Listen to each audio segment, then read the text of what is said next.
gardening for Krishna, cooking for Krishna, art for Krishna, you know, yoga for Krishna, exercises for Krishna, everything, management, organization, building, you know, every single thing, music for Krishna.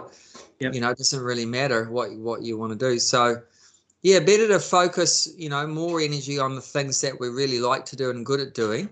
And, you know, if something's a bit of a struggle, you know, not everyone is really scholarly, academic, all that kind of stuff, then, you know, don't have to just push that, you know, and try to force that to happen. Yeah. But definitely, I mean, everyone should know the basic ABCs of Krishna consciousness. That's definitely good to know. But you don't have to be spending, you know, a big proportion of your time doing that if it doesn't work for you. You know, and of course, you know, later on in life when we can't necessarily do all the physical things that we like to do and are good at doing, you know, like now me, it's the gardening. But later on, like if I get to a point where my body's not working well and you know, I can't go out in the garden, then definitely, you know, it makes sense that I'll spend more time working more intellectually. Yeah. You know, so more time studying and reading and stuff like that. Whereas now my body is working well, so, you know, I go out in the garden. And Prabhupada actually mentioned that he had a phrase, work now, samadhi later. So samadhi later, that means, samadhi means like a trance-like state where you're just focusing inwardly. You're withdrawn from the external world. That's the last stage of the Ashtanga yoga system. You know, yama, niyama, all that kind of stuff, Yep. asana, pranayama, and so forth. The final one is samadhi. So it's a trance-like state, inwardly looking like that at the super soul within the heart. Yeah. And so Prabhupada indicated that. So like when you're young, you do all the physical activities. You go and do the preaching and run around and distribute books and go on Harinam and everything like that, do your work. And later on, when the body's old and everything like that, you can't do so much physically, then you work more intellectually. Yeah. And that's just a natural progression. That's just a natural progression. It's so sad for a lot of old people, you know, that they say retired and they're not doing their jobs that they put their heart into for so many decades. And then they're like lost. They don't know what to do, you know, and some of them, of course, just play a bit of golf and go and play cards and everything like that. Do some gambling or whatever like that, watch TV or something. But just, you know, it's not a very inspiring for them, you know, just that they've sort of lost their engagement and because of their age and health, and they don't know what to do.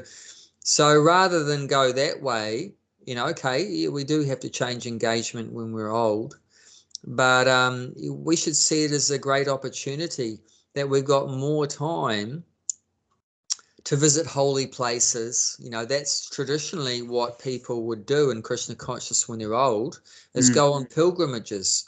So that's the time when you're old and you're not working anymore, you're retired, the children have grown up, they're, you know, all sorted out.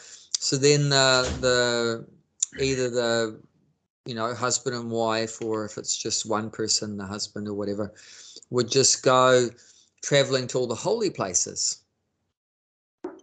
And then you're meeting with the devotees everywhere, you know, satsanga, sadhu sangha, like that, nice association, lots of kirtans and festivals and hearing classes and, you know, take prasad with the devotees. And it's such an ecstatic way to finish one's life.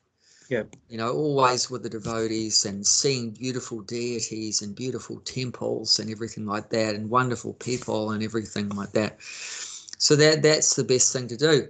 You know, and so you're retired, and then more chanting, you know, so more japa and everything, and more reading and studying, everything like that. But So that's a natural progression when you can't do all your, for the external physical activities so much anymore, and then you want to develop more internally, more spiritually. But when the body can work, then you do your work with it, so like that. So he said that work now, samadhi later. And mainly, of course, he was talking with young people that had joined the Hare Krishna movement in the mid-60s and 70s. They were all young in that. So he didn't want them to just go and sit down in Vrindavan and just chant, because he needed that young energy to go and spread Krishna consciousness all over the world. They were, very active. Actually, there was only, relatively few Hare Krishnas in the early days. But the public thought that the Hare Krishnas were everywhere. And what it was is that it was only, say, 10 people, but they were running around so much, so they're just all over the place. I saw you guys an hour ago, and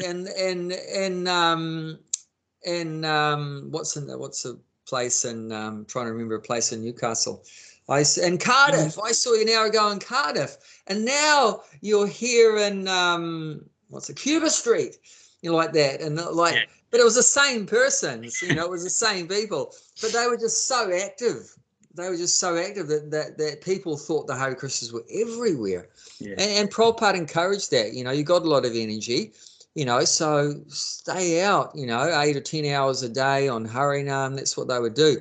Do books for 8 or 10 hours a day, and then distribute prasadam, and then you're up for Mangalarti and like that, and so you'd be up at 4 in the morning before that and go to bed at 10 at night and do that every day because you got so much energy, but later on, when you're 70 years old or whatever, then things change a bit, then you're doing more studying and reading, and so you're active still, but you're active more with your mind and with your intelligence rather than just your body doing a lot of work, but you're working more with the intellect and like that.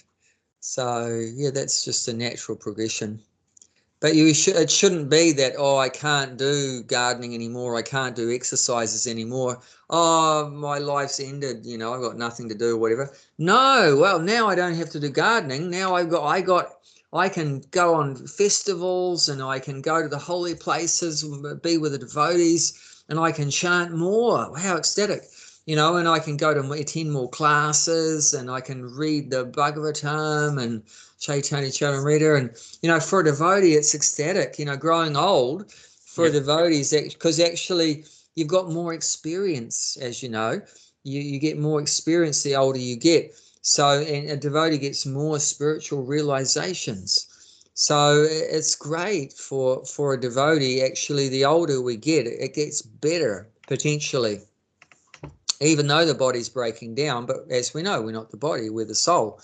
But so spiritually, it actually gets better. I mean, of course, bodily it gets worse, but spiritually it gets better. It gets better. So I've got a lot to look forward to. And of course, when you're young too, there's more, the senses are stronger. So there's more desires. The desires are very strong, so there's more lust and maybe more greed and all these kind of things. But as your body gets older, the senses are weaker. So then there's less, potentially, the lust is, gone down a bit, and the greed and everything like that. And you're more peaceful, and then you can focus more, spiritually. It might be hard for us earlier to study and read and that because our mind is so agitated. We've got so many desires, things we want to do and plans and everything. But later on, a lot of these desires and plans go down. And then when your mind is more peaceful, then you can focus on hearing the classes better and reading the books, absorbing the knowledge of the books and that, like that. So that, something hopefully develops as time goes on. So yeah, a lot to look forward to. Whereas most people get depressed, that the body's getting older and everything. Oh, there's more wrinkles. Oh no, my hair's falling out.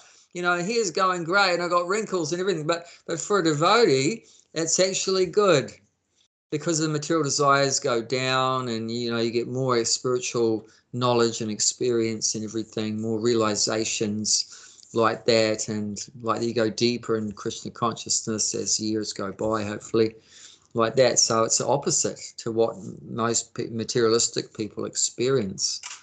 Abhay, you'll be pleased to know that, as you know, I went down to see Helen, pick Helen up the other day. Yeah. How did that go? So I had to get, good mate, she's back in Newcastle, but I had to get someone to cover my class. Anyway, you wouldn't believe it. They got a young girl in, whom I don't know, bought her harmonium and sang Hare Krishna before the class and after the class. How about that? That's a big step. That's awesome. That's awesome. Oh, that's great. Yeah. That's great. That's great to see. A lot of the young people are, opening up to spirituality. That's really good. That's a really good thing that's happening in today's world. Well, didn't Prabhupada, what do you call it, envisage that in 50 years more people would need the spiritual path? Didn't we talk about that sometime? Yeah. That materialistic civilization will collapse in 50 years, and that means that the spiritual one is going to just blossom out of that. Yeah. I got a I don't know whether this interests you much, but I've got a magazine here, and it's a fellow's talking about the future of yoga, and he said that there's $35 billion a year is spent on yoga worldwide. This comes from the Yoga Association. Mm-hmm. And so 35 billion, but that's talking about clothing, classes, education, the works. Yeah. But in 5 years' time, he reckons it'll be 65 billion. In other words, it's going to double in 5 years. Double. Yeah, wow. And I really believe, and I really believe that people are going to start leaning towards, the scriptures, the Vedas. I've been saying it for 10 years, even though I haven't known you for 10 years. Yeah. But it's just natural that it's got to happen, because, mate, we're a ship without a rudder. Everyone's in trouble. Yeah, people are lost. Yeah, confused. Yeah. Confused. Yeah. So they want the knowledge. They want to know why. So they want more than just the exercises. Yep. But they want to know what's behind it. Yeah. And the other day, as you know, most yoga classes, they get people to come in and sit still and concentrate, and maybe meditate for 5 minutes. But, mate, they can't sit still because they haven't got the tools to sit still. Yeah. So, mate, I think there's that's the avenue that I'm going down. Is I think, as soon as I've got the confidence, I've already told you I talk to people about it when they kind of speak to me about it. I don't go to them. I let them come to me. Awesome. But it'll come. Yeah. It'll come. Yeah. By that time, I'll be more confident. Yeah, definitely. Yeah. That's what I'd like, anyway. Okay. Yeah, that's a great desire to have. You keep that. Well, it's my goal. Krishna will fulfill. Yeah. Krishna will fulfill your goal. It's a nice one. Okay, well, let's do a bit of reading and see where it takes us, eh? Yep. Introduction. So we're reading from Bhagavad Gita, chapter 15, which is entitled Knowledge of the Absolute, text 15. Are we going to do the introduction? Oh, yes. Good on you. Yep. Well, we're going to offer respect to the spiritual master. Om Jnanatimrandasya Gananjana Shalakaya Chakshu Unmalatam Yena Tasmai Shri Gurave Namaha. I was born in the darkest ignorance, and my spiritual master has kindly opened my eyes with shining torchlight transcendental knowledge. I therefore offer my respectful obeisances to his lotus feet. Srila Prabhupada Ki Jai. Yes, so now to chapter 7, text 15. So we're continuing our reading of the purport. We'll read the verse through once. Just bear with me, mate. I'm nearly there. Okay. Yeah. Okay. Right up. Namam duskritino mudha. Manami. Oh, hang on. I must have the wrong one. Sorry. Text 15. Yeah, I've got it. I got it. Yeah. So can you do it again for me? Sorry, I was Yeah. looking at the wrong section. That's right. Namam duskritino mudha. Manam Vichtimanam. Oh, God. That's a tongue twister. Muscle. Duskritino mudha. Discritino. Okay. Yeah. Mudha. Yeah. Prapadyante naradama. Bear with me. I don't. You said 15:7, didn't you? 7th chapter, text 15. Sorry. That's where I'm going. I can't follow at all. Well, that would make it difficult to recite. Yeah. 7. It's 7:15, is it? Yeah. 7:15. Sorry, mate. Sorry. You're saying one thing, and I'm totally looking at something different. No, that's all good. 7:15. Right, I've got it. Yeah. Okay. My apologies. That's it. No problem. Namam duskritino mudha. Nama Discritino Madha Prapadyante naradama. Pradmante Nadhamaha Mayaya parathagyana. Ayaha Praharata Prana Asuram bhavamasrita. Asuram Bhavavam Drista Drisrita. Got it. Okay. Not good. Would you like to read the translation, please? Yep. Those miscreants who are grossly foolish, who are lowest among mankind, whose knowledge is stolen by illusion, and who partake of the atheistic nature of demons, do not surrender unto me. Okay, so in this verse, Krishna is explaining there's 4 classes of persons that don't surrender to him, that don't surrender to God. In the previous verse, text 14, it's mentioned the only way to overcome the material energy, to overcome Maya, is by surrendering to God. That's mentioned in the previous verse. The only way to get out of this material existence, get liberated, is by surrendering to God. So then this verse explains that there's 4 kinds of people that don't surrender to God. So they're basically stuck. They're stuck in the material world. They can't get out because they don't want to surrender to God. So that's very unfortunate that they don't want to surrender to God. And what are those 4 classes? So the first one is the mudha. So that's a foolish person. So that's one category, a foolish person, a mudha. Another category is the naradhama, which means the lowest of mankind.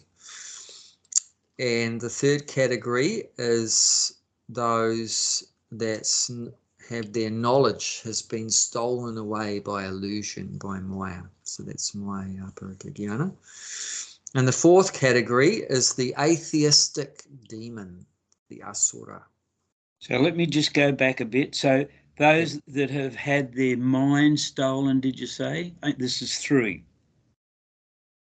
You told me 4 kinds of people. Yeah. The third one is the knowledge. The knowledge has been stolen by illusion, by Maya. Knowledge is stolen. Right, so hang on. Stolen by Maya. Yeah. So that means, that the illusory energy Maya has entered into our minds, and misdirected us. We've become misdirected. And the example of that, and Prabhupada's going to explain the purport, example of this category of person that have their knowledge has been stolen by Maya, that category is like scientists, teachers, and so forth. They're very intelligent, intellectual class of people, but they're completely deluded, completely an illusion, and what they're teaching is completely wrong. The teaching is completely wrong. Like, what do we hear from the scientists and the teachers and that there's no God, it all started from Big Bang, and then, you know, we evolved from monkeys, and everything comes from chemicals, everything comes from matter. So that's illusion. Everything that's coming out of their mouth is illusion. That's all, that complete ignorance. There's no truth whatsoever, and hardly, in what they say. But they might be convinced that what they're saying is the truth. But that's actually the energy of Maya, or illusion, has captivated their intelligence and their mind and completely deluded them like that. And they might really think, that they might be convinced that they're onto the truth, and that they're speaking the facts, but it's completely wrong. They're completely the opposite to what's the real truth is. And that's because they're completely covered over by illusion. And why their knowledge gets so covered over like that by illusion is because they don't want to surrender to God. You know, so because they don't want to surrender to God, then they come under the control of Maya. Come under the control of Maya. Okay. You know, so next one. Yeah, so that there was the third one, and the fourth one is the atheistic demon, which is known here as the Asura. They're the ones that they say for sure, you know, there's no God, there's no soul, there's no next life. There's other classes, like just the foolish person or whatever like that. They might be more agnostic, you know, sitting on the fence. I don't know if there's God or not God or anything like that. They're not going around saying there's no God, but they're just so busy working. That's what the mudha category, the fool, which is compared to an ass, a donkey, is just running around working so hard. They're just always working so hard. Got to get some money, got to make some money, and then I've got to spend the money, make money, spend money, make money. So like that, they're just so busy working hard. So in that way, their life is wasted without God too, you know. And not necessarily that they hate God or there's no God, but they're just so busy working. And that's a very common class category of people in modern day society. They got no time to think about God. They got no time to think, who am I? Why am I here? What's my purpose? Why am I suffering? Is there a way out? You know, is there a God or anything?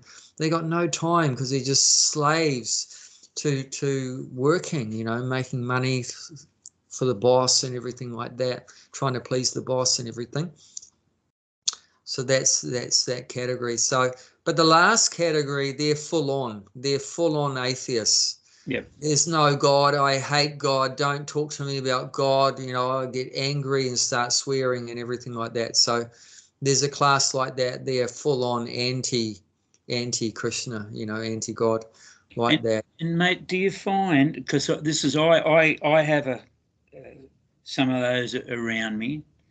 Yeah. And mate, they're sad and miserable. Of course, yeah. Truly. Yeah, of course. And they've got all the material stuff they want, but they're sad and miserable, honestly. Yeah. I mean, I'm sure you've seen enough of it yourself. Yeah. Okay. Got it. Okay, so now let's continue the purport where we left off. You weren't with us in the last couple classes, so where we are, well, it's a long purport, so we're still been on the same verse for a month. So where we are now, we're talking about the third one. So if you look through the purport, it's about 4 pages into the purport. There's a number 3. There's a number 3, and it says the next class of Duskriti. So like that. It's about 1, 2. Got it? Yep. Yeah. So you can read that one if you write that paragraph. The next class. Yep. Then okay. The next class of Duskriti is called Mayapati. parata, janana, or those persons who are erudite, yeah. whose erudite knowledge has been nullified by the influence of illusionary material energy. They are mostly very learned fellows, great philosophers, poets, literates, scientists, etc. But the illusory energy misguides them, and therefore they disobey the Supreme Lord. Yeah. So that's, you were asking about this third class. So yeah, Prabhupada said the same thing. They're like philosophers and scientists and that, but the illusory energy, Maya, has completely bewildered them, has completely confused, addled their brain. So they got very good brains, but their brain has come under control of Maya. So all their conclusions that they come to are wrong. You know, they write books about it, and they talk about it in their lectures and everything, that everything comes from matter and chemicals. It's evolution, you know, like that, from simple organisms to monkeys to humans, and Big Bang and all this kind of stuff. Everything except for God. That's what they talk about, you know. So and that's because they're covered by Maya. They can't understand about God, and they just talk about the material world around us in a completely godless way, like that. And this is the society that we're brought up in. All of our leaders are completely materialistic, you know, and like that. It's just all about the body and all about enjoyment and just all about materialism and everything like that. So their you know, brains and intellect are completely confused, completely bewildered by Maya, and that's because they're under the control of Maya, because they don't want to surrender to God. That is the problem, because they don't want to surrender to God. You know, therefore they're completely confused. You know. And the other category, you know, they don't want to surrender to God, so they have to work like an ass. You know, they have to work like an ass. Another category is mentioned, the second one, the lowest of mankind, the lowest of mankind. So, you know, because they don't want to surrender to God, then they're just pushed down to that lowest point. They're pushed down to the lowest point. And in the fourth category, they don't want to surrender to God, so they just become a very frustrated, angry person, like you mentioned, you know, completely, you know, depressed and angry, and always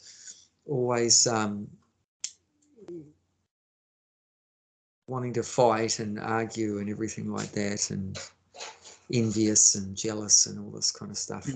So that's a result. We're being punished by the material energy, which is known as Maya, as a consequence of not wanting to surrender to God. So we're punished in different ways like that. And because that's very bad of us to do that, you know, of not wanting to surrender, because it's very natural for us to surrender to God. Why? Because we're part of God, you know, we're like the children of God, we're part of God. So it's naturally we should surrender to God, because we're part of him. And we've talked about that before, just like it's natural for your hand to cooperate with your whole body. Sorry, mate, can you just give me 1 sec? Someone's knocked on the door. 1 sec. Yeah, go for it, mate.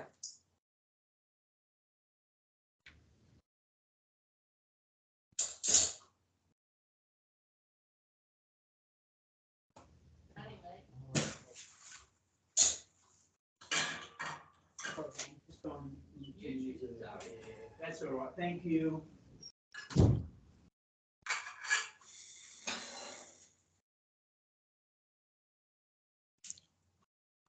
So sorry. No, that's all right. You can't do anything about it.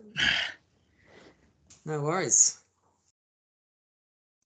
Yeah, so like we were saying, you know, it's natural to surrender to God. Why? Because we're part of God. And the example is just like your hand is part of your body. So it's natural that your body, natural that your hand works for your body. It's natural that your hand cooperates. So if where is it?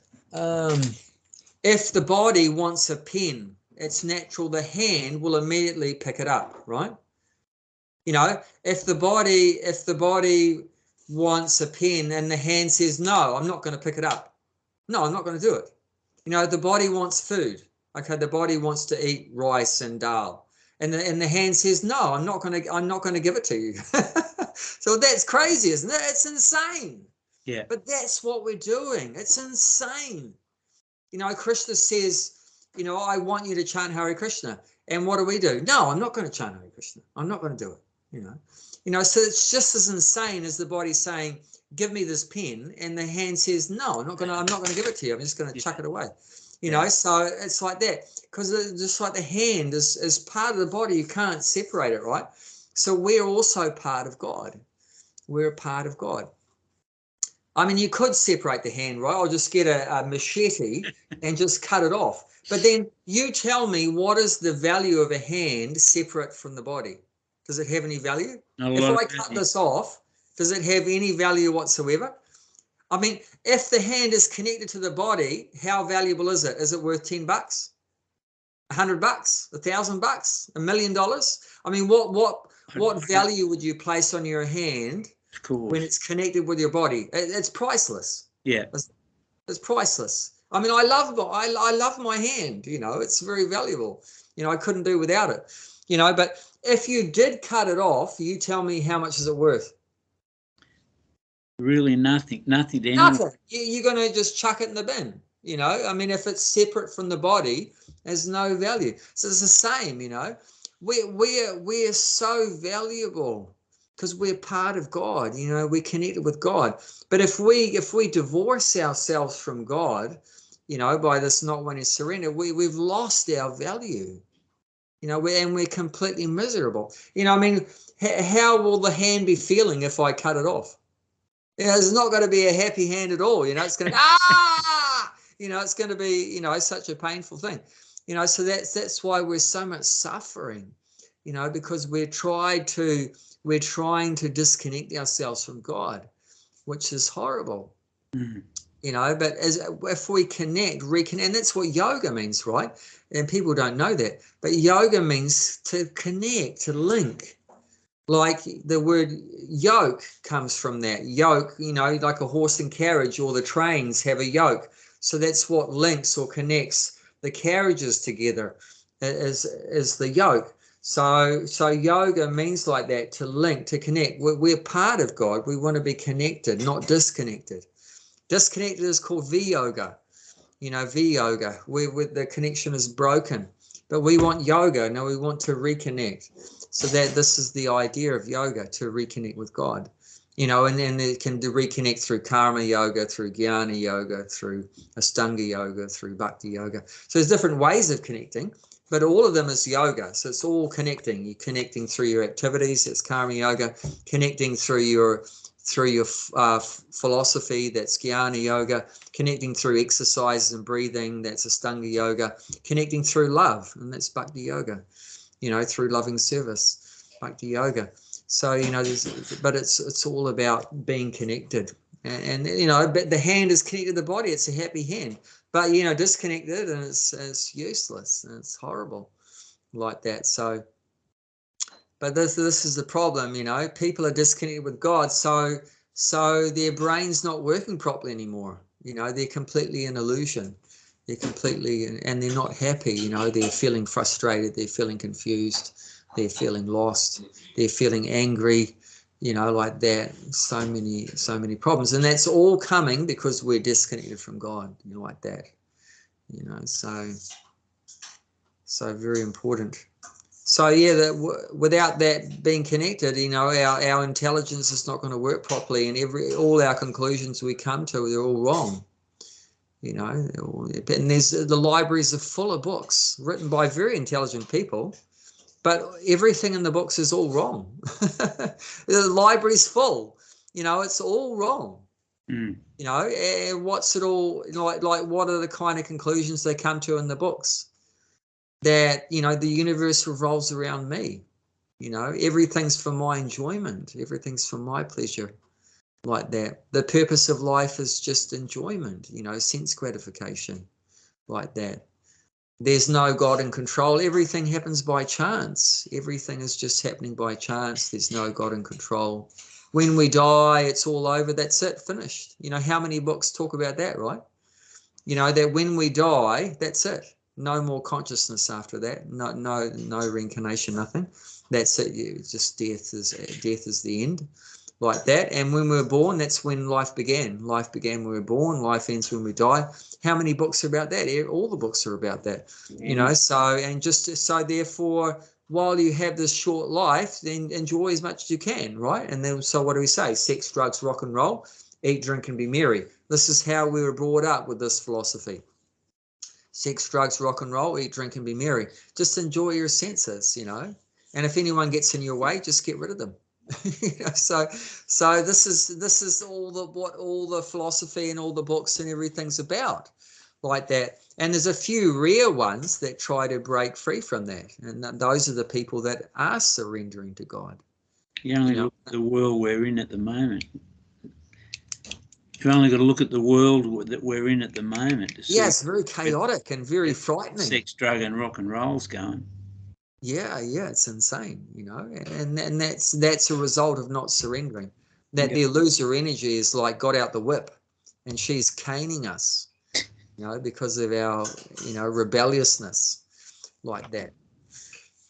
But the purpose is good of getting thrashed, you know, getting whipped by the material energy, because the purpose is to bring us to our senses. That I'm not happy disconnected with God. I want to get connected, you know. I want to get connected. And like you mentioned, you know, there are people that are, and you can see more and more people are going to want to, you know, find out about yoga and, you know, the real meaning behind it, because people are just, they're exhausted and frustrated at being thrashed, you know, completely caned by, you know, suffering in the material energy.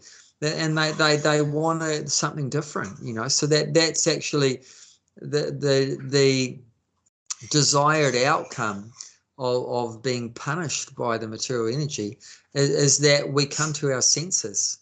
You know, I surrender. Okay, you know, I surrender. For so long I didn't want to, but now, you know, I've had enough, you know, of suffering. I want to surrender, you know. So that's what we're talking about here. You know, the way out of the material world is by surrender to God. And if you don't surrender, then there's 4 different categories. So the material energy is bringing us to that point where we surrender. And that's perfection. When we surrender, then we're out of here. You know, and that's the, you know, the path of bhakti yoga or other paths of yoga like that is bringing us to that point where we can surrender to the Supreme Being. Okay, let's continue. There are a great number.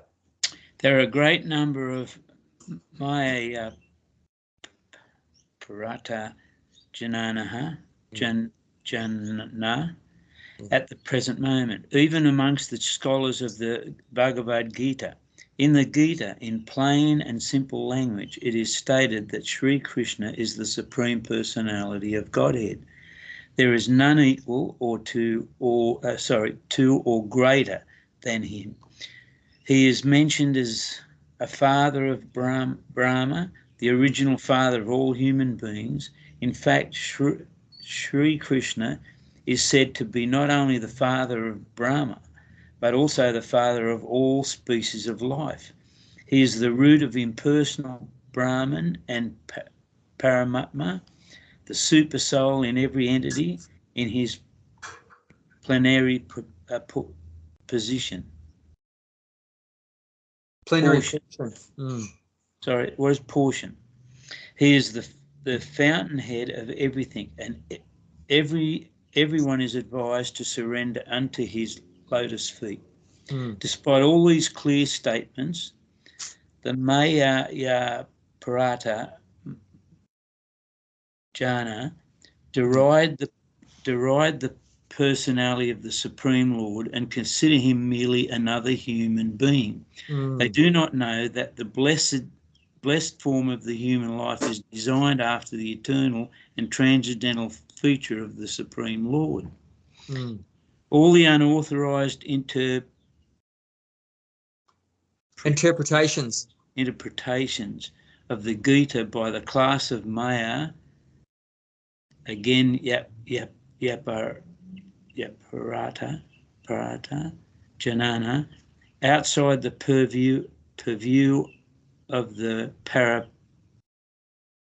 Parampara system, are so many stumbling blocks on the path of spiritual understanding.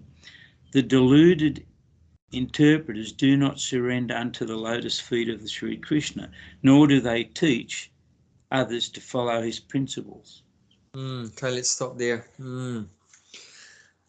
So, the people's knowledge being stolen by illusion even goes as far as persons that write commentaries on the Bhagavad Gita.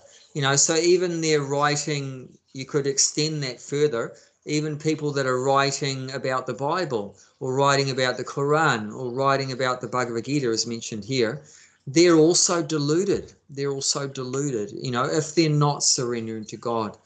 So even the Bhagavad Gita that they've written is completely, all wrong conclusions.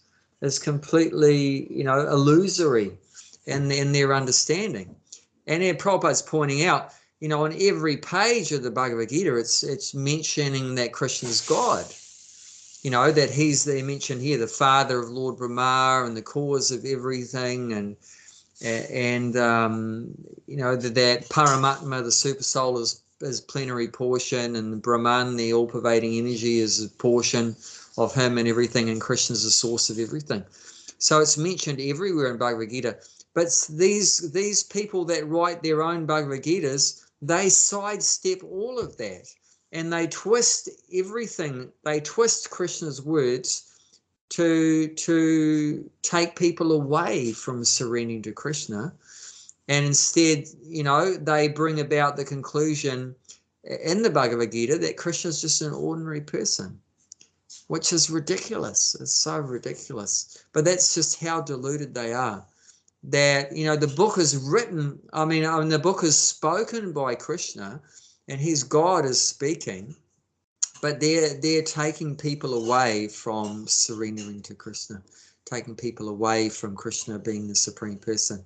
And it's completely deluded, So Prabhupada mentioned 50 years ago that there was nearly 1,000 different translations of the Bhagavad Gita. So I don't know how many there are now, but nearly 50 years ago, he was saying there was 800 and something, or, different translations. And he said, I can't recommend hardly one for people to read. And he said, that's why I wrote Bhagavad Gita as it is. Because Prabhupada made the point, he said, is it necessary for me to write another Bhagavad Gita when there's already more than 800 that have already written it? And actually he said, yes, there is, because they're all misinterpreted.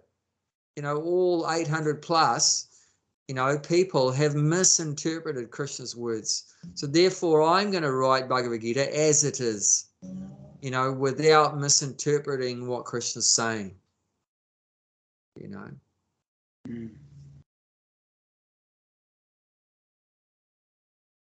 Like he gives some examples, so I'll give you a few examples of what they say.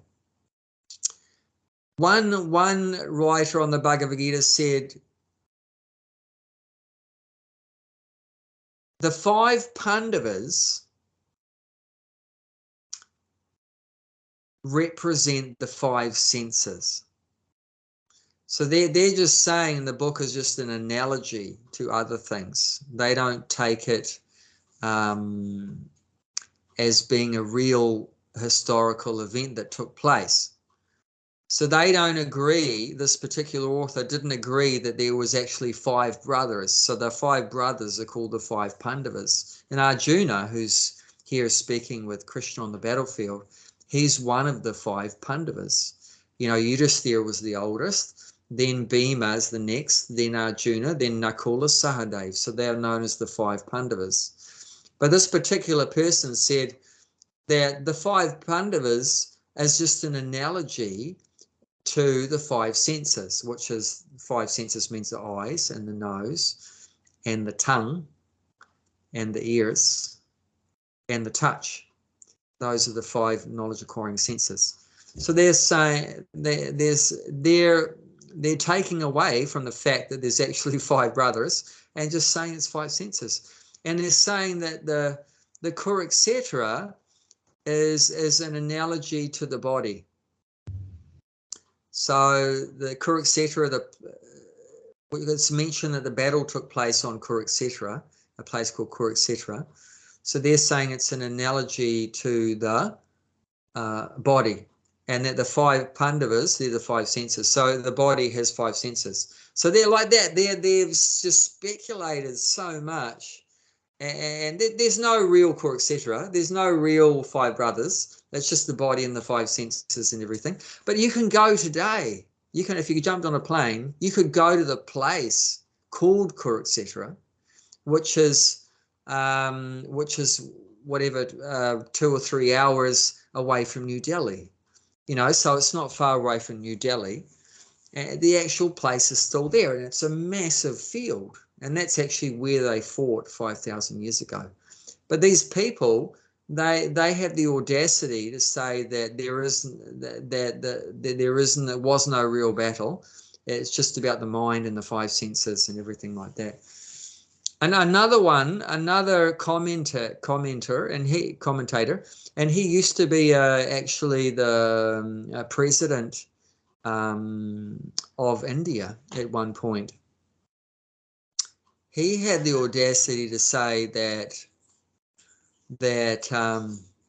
when Krishna says that you should surrender to him, it doesn't actually mean that you have to surrender to Krishna. But what it means is that, it doesn't actually mean that you have to surrender to the person Krishna.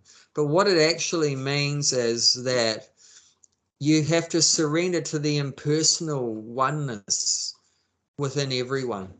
You have to surrender to the impersonal oneness within everyone, which is basically no surrender. Basically means you surrender to yourself, to the impersonal oneness, the Brahman is within me, so I surrender to that, which is no surrender, because if you can't surrender to yourself, you have to surrender to someone else. So they're taking people away from surrendering to God, from surrendering to Krishna. No, don't have to surrender to Krishna. You surrender to the Brahman impersonal energy within yourself. Like that. So they're just crooks, they're just cheaters like that. So therefore Prabhupada said, there is a need for me to write Bhagavad Gita as it is. So those words as it is are very important, why Prabhupada has put those words there, that he hasn't misinterpreted, he hasn't fiddled with the original meaning of the speaker, which is Krishna, like that. And so Prabhupada comes, as mentioned here, in the parampara system. So parampara means disciplic succession. So that means for you to properly understand what God is saying, you have to come in the disciplic succession, parampara. That means that you're connected with God, so you're going to have the proper understanding. I'll give you an example. Our disciplic succession starts from Krishna speaking to Lord Brahma. So Brahma is the first disciple. So Krishna spoke to Brahma. So Brahma has received knowledge directly from God. And then Brahma, that first disciple, he became a guru. And he gave the knowledge to his disciple, which is Narada Muni. So Narada Muni is the second disciple. So Brahma heard from Krishna, and then Narada heard from Brahma. And then, Narada Muni, he has become he became a guru. When he's qualified, he became a guru. And then he gave the knowledge to his disciple, which is Vyasadeva. So Vyasadeva. And Vyasadeva is the one that compiled all of the Vedas. So all the Vedas is written by Vyasadeva. But what Vyasadeva says is true, because he's connected to God. He's in the disciplic succession. So he heard it from his guru Narada, who heard it from Brahma, who heard it from Krishna. So like that, if you're going to have the real knowledge, you have to be connected in this disciplic succession. And there's more than one disciplic succession. That said that there's 4 disciplic successions remaining intact in Kali Yuga.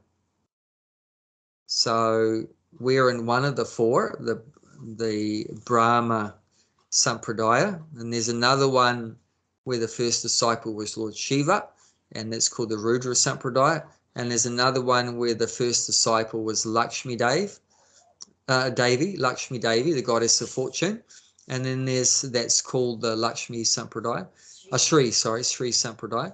And then there's another one where the first disciples were the 4 young brahmacharis called the 4 Kumaras. So that's called the Kumara Sampradaya.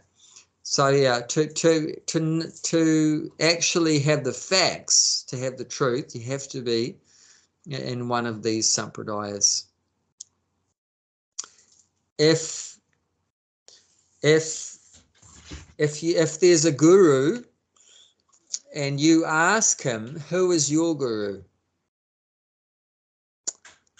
And if he says, I don't have a guru, I'm like a self-made guru, then he's immediately disqualified. He's disqualified. Everyone must have a spiritual master. You have to receive the knowledge from an authorized person that has also received the knowledge from another authorized person who has received it from another, you know what I mean? So everyone is under some authority, and all those authorities end up with God, who is the supreme authority. You know, but you can't just be a self-made, self-appointed authority, you know, that I, woke up one morning and I became enlightened, like that. It's probably just all mental speculation like that. So that's very dangerous, if Well, it you're ends up diluted for a start, doesn't it? Yeah. And that's why, there's so many ridiculous philosophies out there, because people are just concocting it in their teeny brains, and their teeny brains are completely controlled by Maya. So that is the problem, And the same thing that's caused the corruption of the Bhagavad Gita, so many versions, is also corrupted in Christianity and corrupted in Muslim and corrupted in Buddhism. It's been gone far away from the original, like that. So we have to try to get that the real truth, and that's so important. Otherwise, it's not going to help us at all. It's not going to help us. Yeah, so Prabhupada's pointing that out, that there's that even with the Bhagavad Gita, that's happened, that these persons whose knowledge is stolen by illusion, because they don't want to surrender to God, they've also taken the Bhagavad Gita and created a big mismatch of it like that. So the final sentence was, the deluded interpreters do not surrender under the lotus feet of Sri Krishna, nor do they teach others to follow this principle like that. Prabhupada points out that with these hundreds and hundreds of other Bhagavad Gitas, not one person became a devotee of Krishna from reading all these other Bhagavad Gitas. Not one. No one from reading all these other Bhagavad Gitas, no one became a devotee of Krishna. But from Bhagavad Gita as it is, you can't count how many devotees. So many.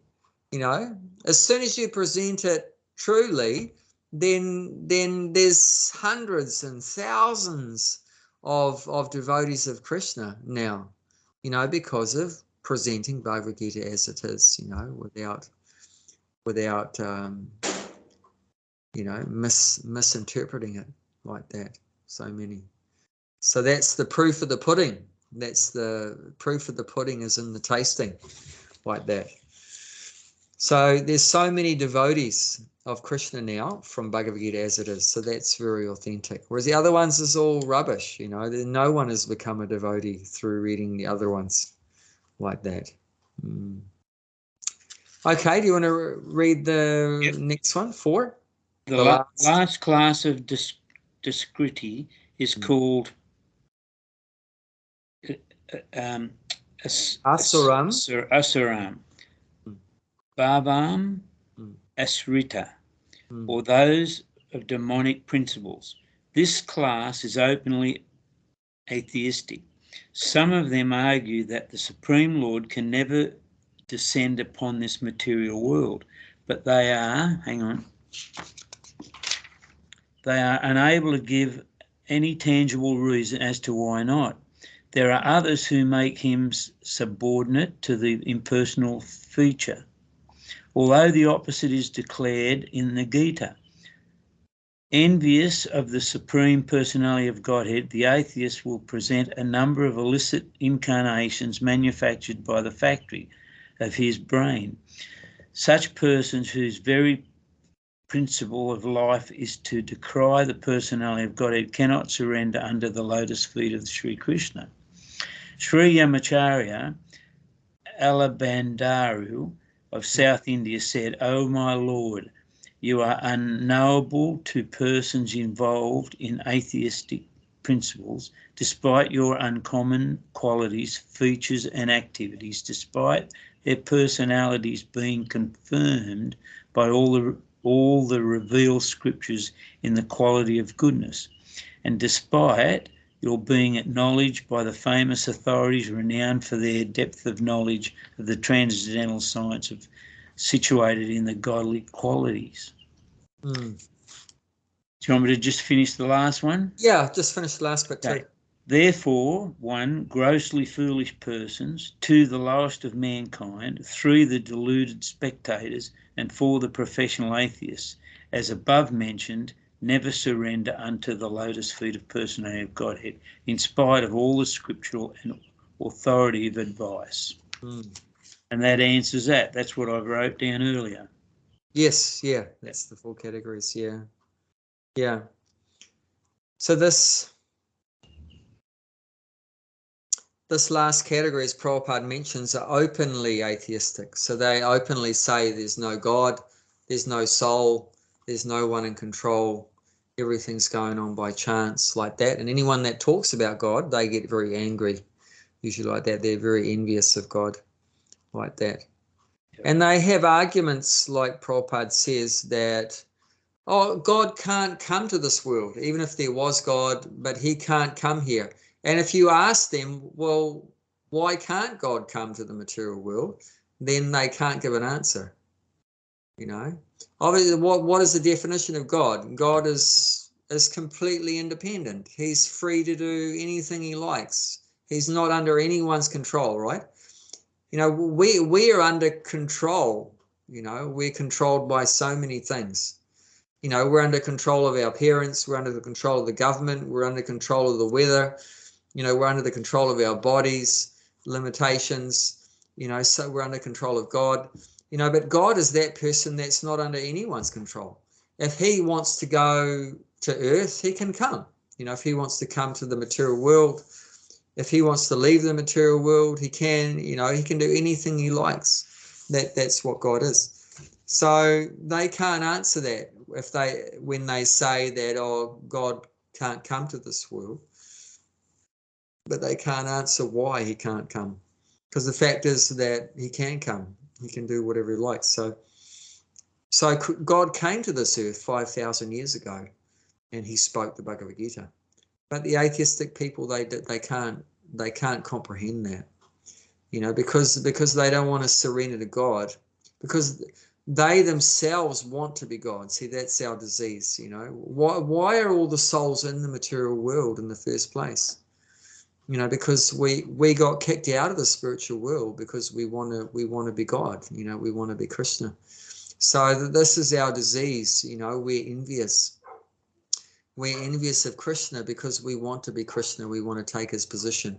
So this is a disease that, you know, we all have in the material world to lesser or greater degrees.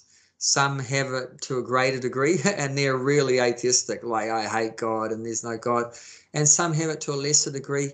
And to a lesser degree, we can still see that we have it because we're still trying to play God's role, isn't it? We're always trying to enjoy. But that's God's position, isn't it? To always be enjoying, you know. But we also want that, you know. We want to be the center, you know. We want to have all the girls around us, you know. But isn't that Krishna's position? You know, like in the rasa dance, you know, Krishna's dancing with all the girls, you know. But we want that, you know. So we might not say, oh, there's no God, or I hate Krishna, but we still try to imitate him, you know, try to be him. We always want to try to enjoy, which is what God is, and we always want to try to control, you know. We always want to control, you know. So but God is the controller, you know. So our real position is that we should be enjoyed by God, not enjoyer, but enjoyed, ed. So there's er and ed, but there's a big difference. Enjoyer and enjoyed, you know. So this, we're the servant of God, means we're supposed to be enjoyed by God. But if I say, well, I'm not the enjoyer, but I'm enjoyed by God, do we then think that I'm never going to enjoy? No, it doesn't work like that. If we just surrender to God and let him, you know, use us, you know, enjoy us, and we're his servant and he's our master and we're serving him, then when he enjoys, because remember, we're part of God. Okay, let's compare this to the body again. Okay, we're part, the part is the hand of the, and the body is the whole, right?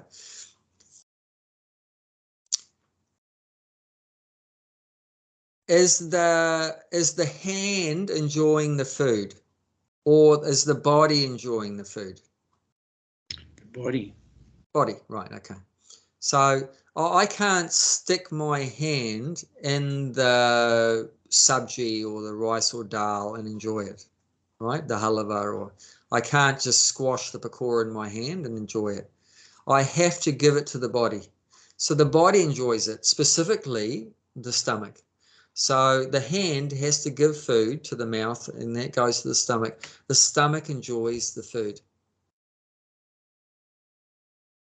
So although the stomach enjoys the food, does the hand also enjoy the food? It benefits. Yeah, after the stomach, right?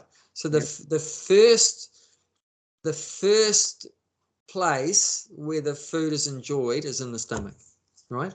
After the stomach enjoys it, then the head enjoys it. You get it? Then the hand enjoys it. Then the legs enjoy it. So it means the food then gets distributed to the whole body, right? And so you know that, right? So Yep. once the food is digested in the stomach, then that food gets distributed through the arms and the legs and the head and the hands and everywhere gets the food, right? So that's the way it works. So we give everything to God to enjoy. He's the enjoyer. When he enjoys it, because he's the whole, it gets distributed to all the parts. So then once Krishna's enjoyed it, then all the humans can enjoy it, and the animals and the birds and the demigods and everything like that. So it all gets distributed everywhere. So that's the way that the true philosophy works, you know. So God is the enjoyer, and then after we facilitate his enjoyment, then we'll also enjoy. So, but if we are just trying to grab the food and enjoy it ourselves without putting it in the stomach, this is the problem, you know. So that's very common, that we're all just trying to enjoy without God, and we're trying to control and thinking we're in control and everything like that. And it's amazing, you know, how much we try to control. Can you think of some things that in human society we try to control around us? What are some examples of ways that we try to control in the material world?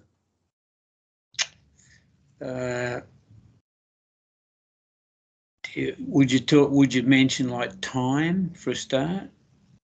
We try to control time. Yep. Obviously our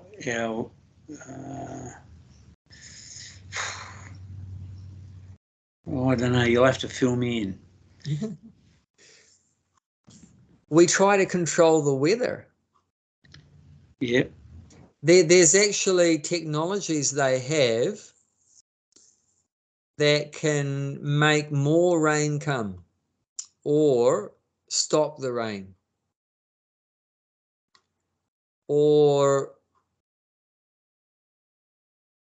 they're looking at now, because they're worried about global warming, they're looking at now making this of blocking out the sunlight from coming to the earth. They're looking at possible ways of stopping or reducing the amount of sunlight that reaches the earth. So that's serious amount of control, where you're trying to control, Mother Nature. The lay of the land. What's that? I mean, the lay of the land, the way they build dams, etc., etc. Yeah. Would be one of them. Definitely. Yeah. And as you know, they're trying to control the food from its natural way it's made. Yeah, we try to control food and we try to control water. I mean, there's a whole battle going on in New Zealand at the moment because the government is trying to take control of water, all the water in New Zealand. Mm-hmm. The government want to take like ownership over all the water and regulate all the water. So then they can control what chemicals goes in the water and everything like that and like that. They want to control all the water coming down from the sky and coming in from the ocean and from the rivers and the streams, and that's ridiculous. They just want to control everything. They want to control our food and what goes into the food, whether it's GMO food or not GMO food, or what herbicides are put onto it or not, or everything. We try to control so much stuff like that. It's amazing. And then we try to control our lifespan, how long we're going to live, right? We want to stop the body from dying. So, okay, we'll just put a new heart in it. The old one's not working well, put a new heart. Oh, then my lungs are not working, so we'll put new lung, or the liver's not working, so put another liver. And then, the valves aren't working, so we'll put new valves. Oh, the pipes aren't working, we'll put new pipes. The eye's not working, we'll put new eye. Yeah. Like that. The ear's not working, then they have a hearing aid and so many things. And, the teeth are not there, so we'll put different teeth, put new teeth. So everything, and then just throw the pills in, if this is not there, to put pills in. So we try to control so much, and so we're trying to play God, and we're trying to become immortal, that we have an aspiration that we don't want to die, that we want to live forever. So, through this, modern science and everything, trying to manipulate matter to the point where, we don't die, like that. And then even they had what is it called? Cryogenics? Yeah, is that where they put your genes on hold, freeze your genes? Not just the genes, your whole body. They, put your whole body in deep freeze. Yeah. Trying to preserve your body with the idea that when the technology becomes available that can actually make us immortal, then just thaw you out and give you the pill. That's the idea, that the technology is not quite there yet, so let's freeze the body. so it doesn't die. And then when the technology is there, then we'll thaw you out and give you the magic pill that makes you live forever, which is never going to be there. But that's the promise anyway, that they're going to come up with this pill that's going to make you immortal like that. So like that, we develop all these technologies to stop death. You know, we try to control death. You know, we try to control birth. How do we try to control birth? Well, for the pill for a start.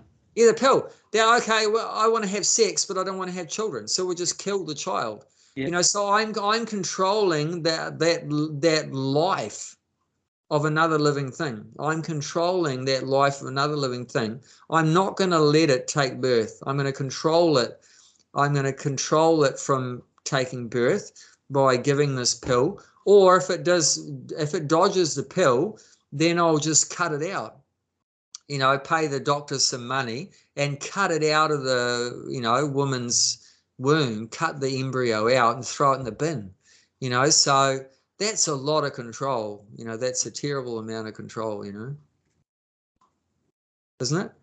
Well, you know, the other thing I think about is how many people go in for plastic surgery. You know, how many girls around with duckbill lips.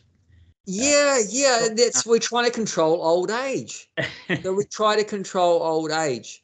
Okay, we've got things that make the wrinkles go away, that makes the skin look brighter and the cheeks bigger. Your breasts can make them bigger or smaller. Like, or even now it's taken to even another degree, right? Now even change what sex you have. Oh, I'm not happy being in a man's body. I want to be a woman's body. So they'll change it to a woman's body. I'm not happy in a woman's body, so I'll make it a man's body. Yeah. So we can even control what sex, the sex of the body, you know, control what the body looks like. Oh, it's too fat, I'll make it thin. Oh, it's too thin, I'll make it fat. You know, like that. You can just change the body and everything. So we're really trying to play God. You know, we try to control birth, try to control disease, try to control old age, try to control death, you know, try to control the weather, try to control the food, you know. So we really are, even though we might not say I'm God, but we're acting like it by our behavior. Did you see the other day that they're putting forward a motion now where they're not going to have your sex on your birth certificate until you're old enough to decide what you want to be? Oh no, that's just true insane. Story. Isn't that insane? That's crazy. I mean, so if people weren't already confused enough, you know, and then add another level of confusion. Yep. Before, the confusion was, you know, we don't know about the soul or God or anything. Now the confusion is so much that we don't even know what body you're in, you know. Before it was obvious, right? You know, I'm in a man's body or in a woman's body. Yeah. But now it's like, you know, there's so many different things, you know. I was reading there was like 100 different sexualities or something, or people, they have given so many different names of, you know, of different kinds of people. And before it was just two kinds, right? There's a male kind and a female kind. Now it's a lesbian kind and a gay kind and a queer kind and a, you know, and this and that, and there's so many. Now there's, I think they mention over 100 different kinds of humans. That's sad. But that's just, yeah, it's just, see, that's Maya just thrashing us. Okay, you guys don't want to surrender? We'll really put the thumb screws on you guys, you know, so they're going to become more and more miserable, you know, due to the fact that they haven't surrendered. The real solution is not to change your body from a man to a woman or a woman to a man, or the real solution is not stopping your body getting old or stopping disease or whatever. The real solution is surrendering to God. As soon as we surrender to God, then he is the real controller. He's the one that really controls birth and old age and disease and death. And he can take us out of the cycle. He can completely, you know, pull us out of this miserable material world of birth and old age and disease and death. You know, one-stop solution, permanent solution, you know, and then never again we'll have to go through all these problems, But we try to come up with all these little band-aid solutions. But that's all it is the band-aid. We haven't actually solved the problem. Problem is still there. But, you know, okay, I'll just put some plastic surgery over the problem. You know, but they're actually still there. You still have a body that's going to grow old and die.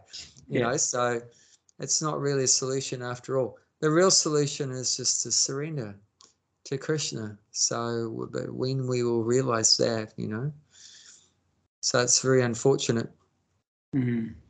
And so the question is, how do you get a person that doesn't want to surrender to God to accept the real solution, which is to surrender to God?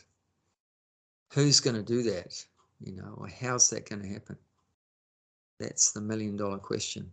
Because Prabhupada mentions at the end of it,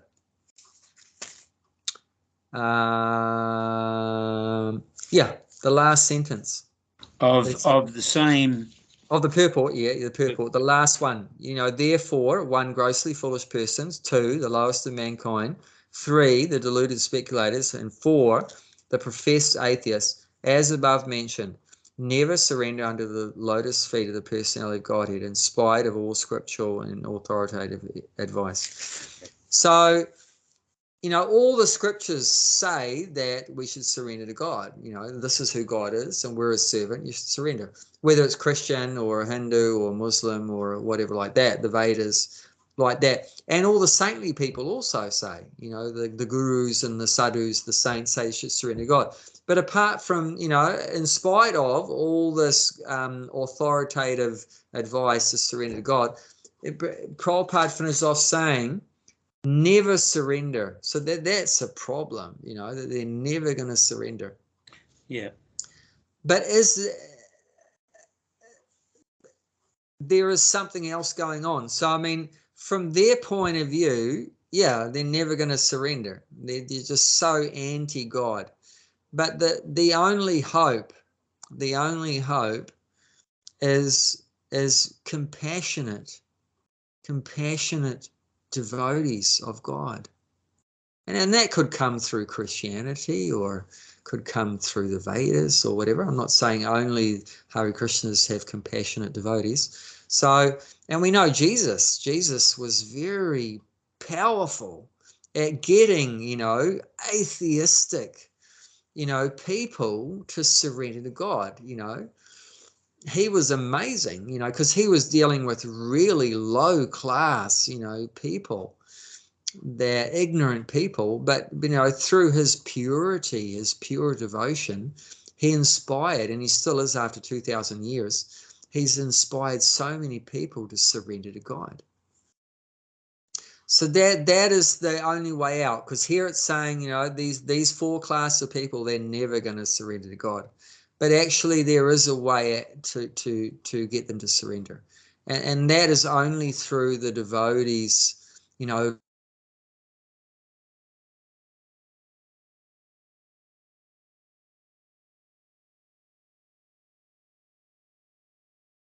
I've lost Jab, hey.